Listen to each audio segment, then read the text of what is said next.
Glad you made it back, everybody. This week on the Chris Salcedo Show, we're examining China and their American allies. In case you forgot, the initial set of classified documents Biden illegally took with him when he left the Obama White House was discovered at the University of Pennsylvania at the Penn-Biden Center for Diplomacy and Global Engagement. The Chinese government donated roughly $54.6 million to the university between 2014 and 2020, additional $15 million in contracts and gifts from 2020 to 2022.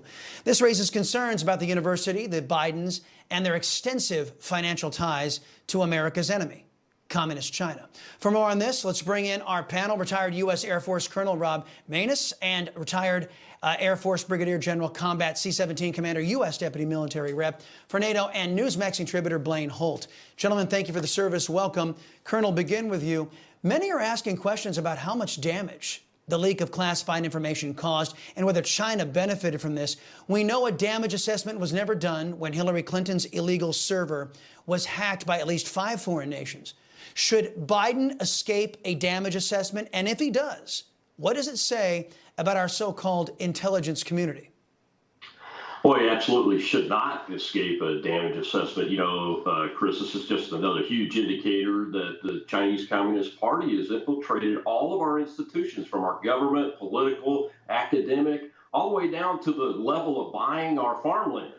And that is why there has to be a damage assessment. Have you noticed that we didn't even see yet have any indication on what these documents are or where they may come from? And when the Trump situation occurred, we had all kinds of stories about what was in the documents and those kind of things.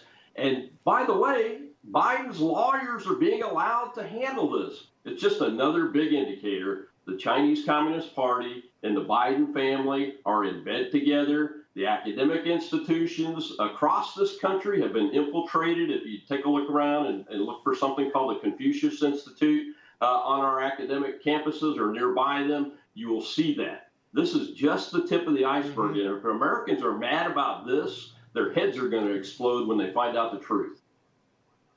True, true. And all those stories about Trump's classified information ended up being fake news, as it turned, nuclear codes and all that. General, to you, through anti-American policies, both parties have set up a steady stream of money that flows right into China. They have used our dollars in an unprecedented military buildup with technology they steal from us. China, the U.S., China building Democrats and Republicans, funding all this wokeness and weakness in our own fighting forces and weakening our own defense capability, while China strengthens. I don't know how these so-called leaders inside of the military establishment can look themselves in the mirror. How about you?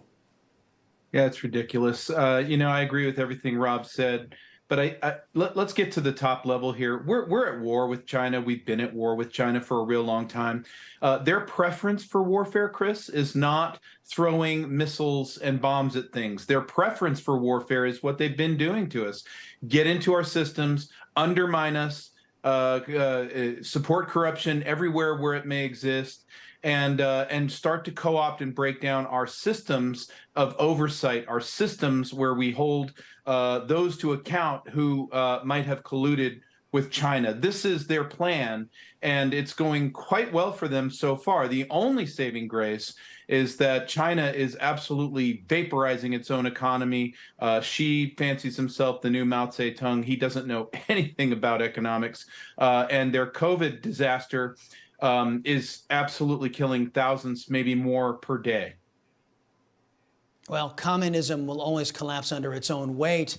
I just hope that we can outlast the Democrats and the corruption of the Republican Party in this country to outlast it.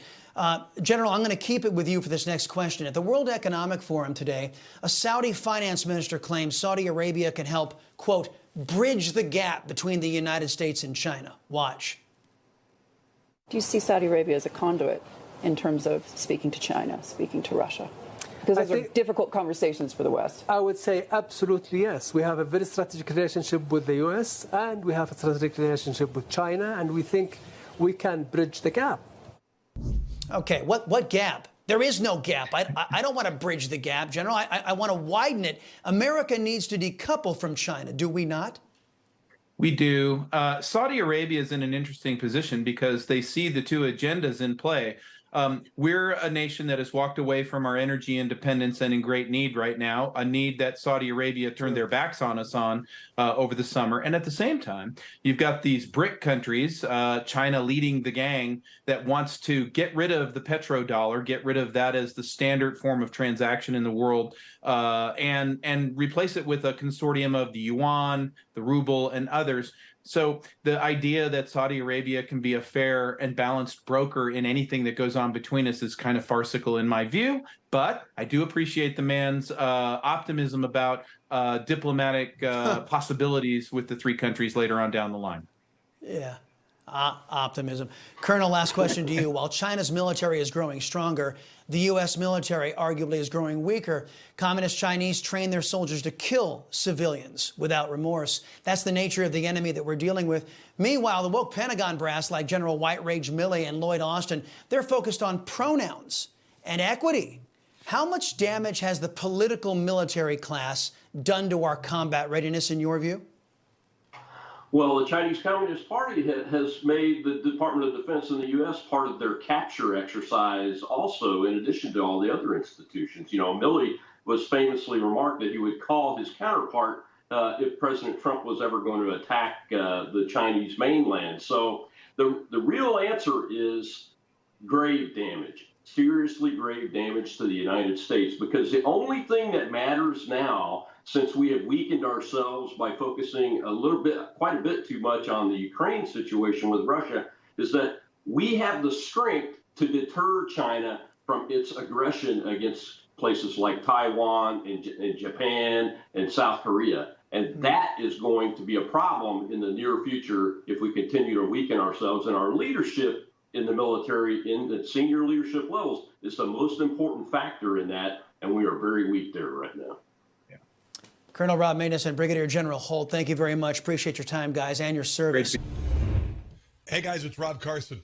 Your retirement funds are being threatened with even more losses from record inflation, recession, and skyrocketing interest rates. Fortunately, the highly trained specialists at American Hartford Gold can show you how to protect your savings and retirement accounts by diversifying your portfolio with physical gold and silver. If you call them right now as a special offer, they will give you a free gold coin on your first qualifying order, so don't wait. Call 866-935-4309. That's 866-935-4309, or text Newsmax to 65532. That's Newsmax to 65532.